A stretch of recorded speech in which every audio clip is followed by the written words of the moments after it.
Assalamualaikum warahmatullahi wabarakatuh.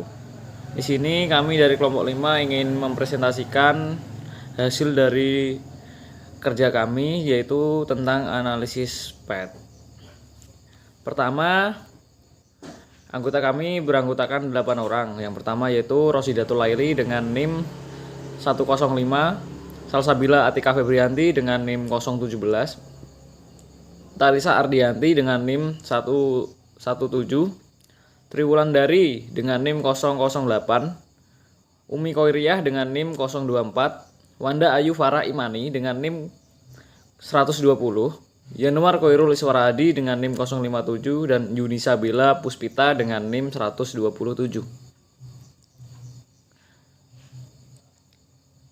Analisis PET atau PET analisis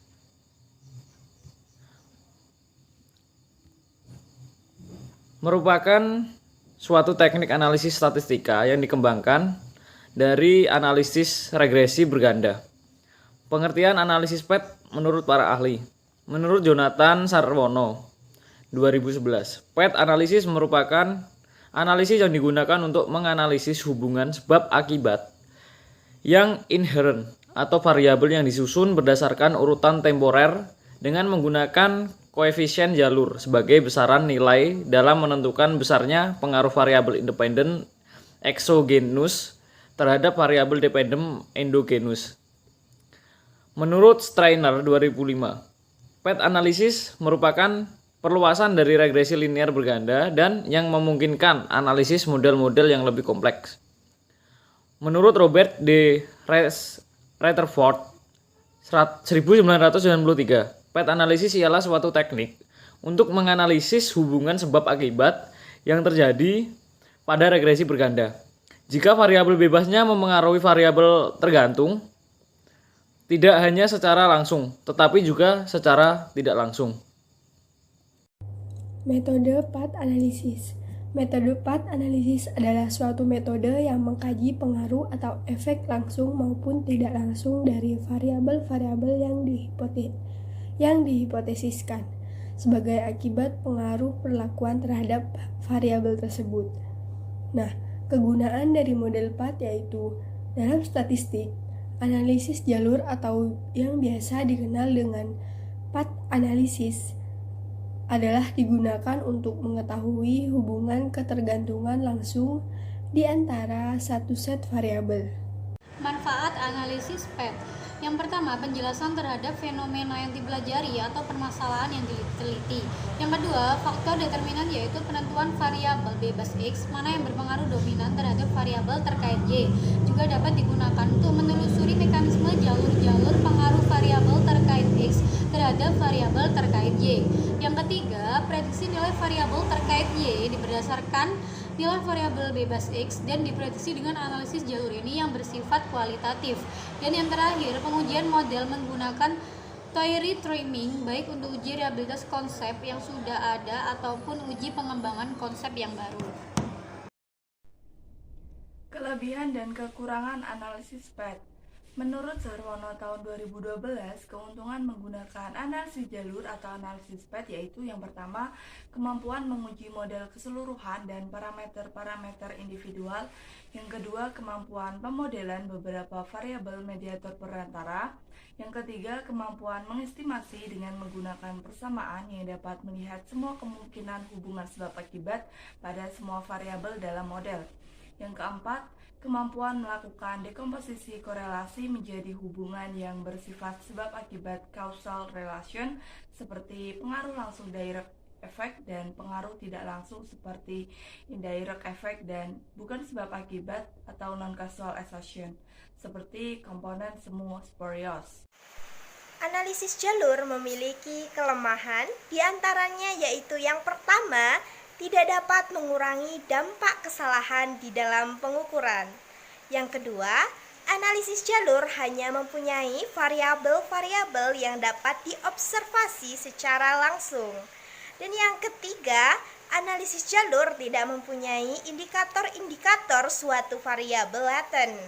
Yang keempat, karena analisis jalur merupakan perpanjangan regresi linear berganda, Maka semua asumsi dalam rumus ini harus diikuti. Dan yang terakhir, sebab akibat dalam model hanya bersifat searah atau one direction, tidak boleh bersifat timbal balik, resiprokal. Baik, di sini saya akan menjelaskan bagaimana cara mengoperasikan SPSS untuk analisis PAT. Di sini saya sudah memiliki data yaitu terdiri dari 3 variabel, yaitu antara lain luas panen, produksi, dan produktivitas. Untuk langkah yang pertama, kita menuju pada menu Analyze, kemudian Regression, Linear.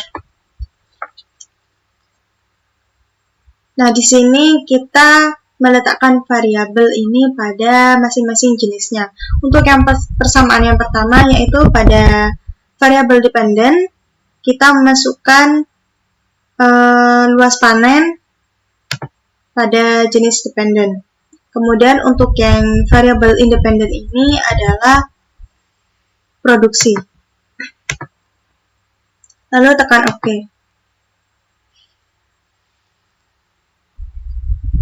Berikut hasilnya. Di sini terdapat variabel insert, kemudian model summary, kemudian ANOVA, dan koefisien. Selanjutnya untuk persamaan yang kedua. Sama halnya dengan persamaan yang pertama, kita menuju pada Analyze, kemudian Regression, dan Linear. Untuk variabel dependent ini kita ubah menjadi produktivitas. Sebelumnya kita kembalikan dulu. Kemudian pada independent ini juga luas panen. Kemudian OK.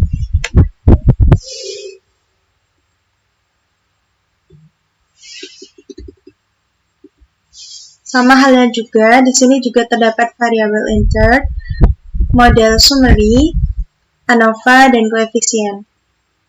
Itu saja langkah-langkah menggunakan SPSS untuk analisis PAT. Untuk selanjutnya, tabel tersebut merupakan data sekunder untuk analisis PAT. Untuk persamaan yang pertama memiliki R-square 0,967 dan nilai E-error 0,1816, kemudian nilai signifikansi 0,000. Kemudian persamaan kedua memiliki nilai R-square 0,868 dan nilai E-error 0,3420, serta tingkat signifikansi adalah 0,000. Dapat dilihat tabel signifikan masing-masing persamaan. Berdasarkan tabel model summary yang diperoleh dari hasil SPSS, diketahui bahwa nilai R-square sebesar 0,967, artinya sebesar 96,7% produksi mempengaruhi luas panen. Berdasarkan tabel koefisien diperoleh nilai signifikan untuk variabel produksi, yaitu sebesar 0,000, yang berarti untuk produksi itu sendiri memiliki pengaruh yang signifikan terhadap luas panen. Berdasarkan tabel model summary yang diperoleh dari hasil SPSS, diketahui bahwa nilai R-square sebesar 0,868, artinya sebesar 86,8% luas panen produksi mempengaruhi produktivitas. Diketahui bahwa untuk nilai signifikan pada produksi yaitu sebesar 0,00 dan untuk variabel luas panen nilai signifikannya 0,000, yang artinya nilai tersebut masih kurang dari taraf signifikan yaitu 0,05, yang artinya pula kedua variabel tersebut mempengaruhi produktivitas secara signifikan.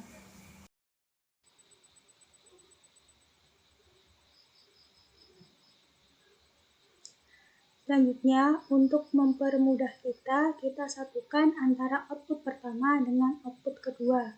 Nah, ini adalah koefisien dari output pertama, dan ini adalah koefisien dari output kedua.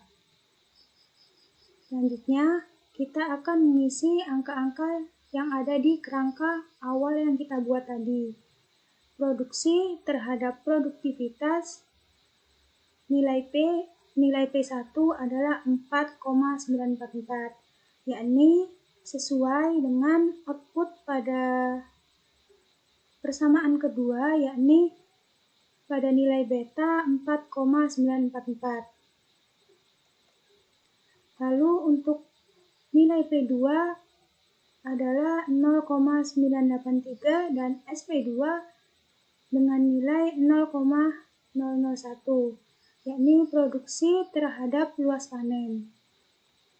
Ini juga sesuai dengan output yang pertama, yakni pada nilai beta 0,983 dan standar error 0,001.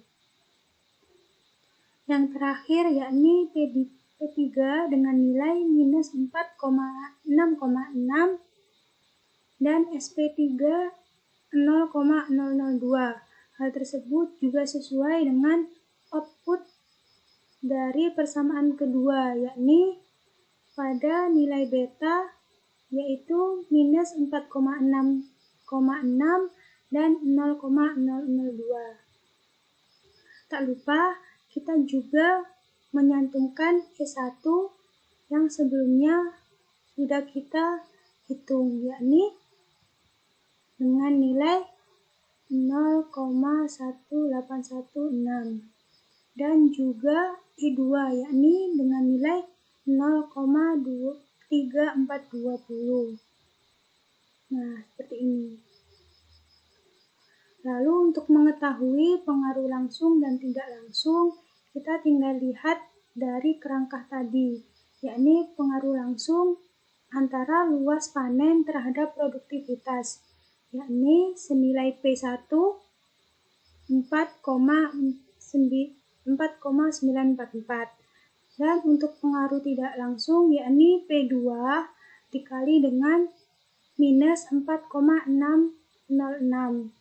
yakni memiliki hasil minus 4,528. Hal tersebut memiliki total pengaruh 0,4116.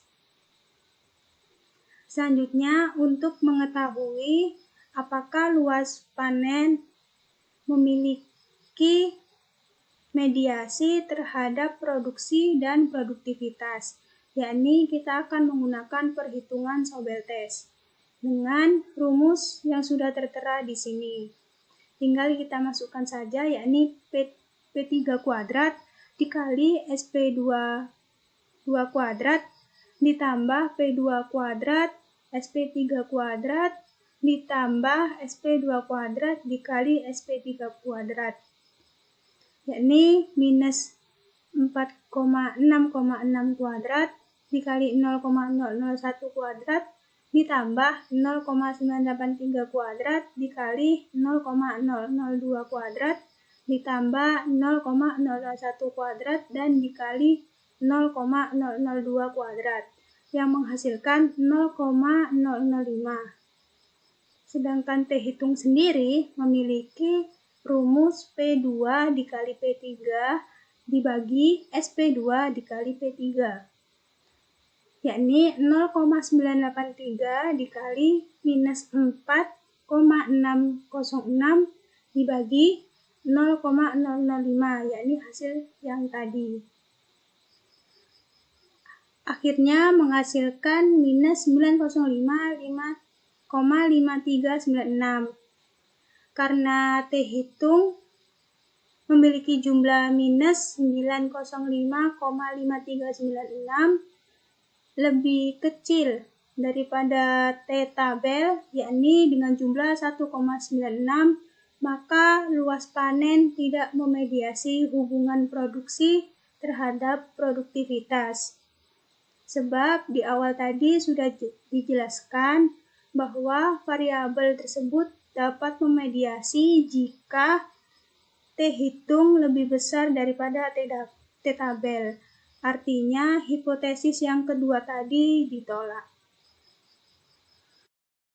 Sekian presentasi dari kelompok 5. Jika ada salah kata, Saya selaku perwakilan kelompok mengucapkan permintaan maaf sebesar-besarnya. Sekian, wassalamualaikum warahmatullahi wabarakatuh.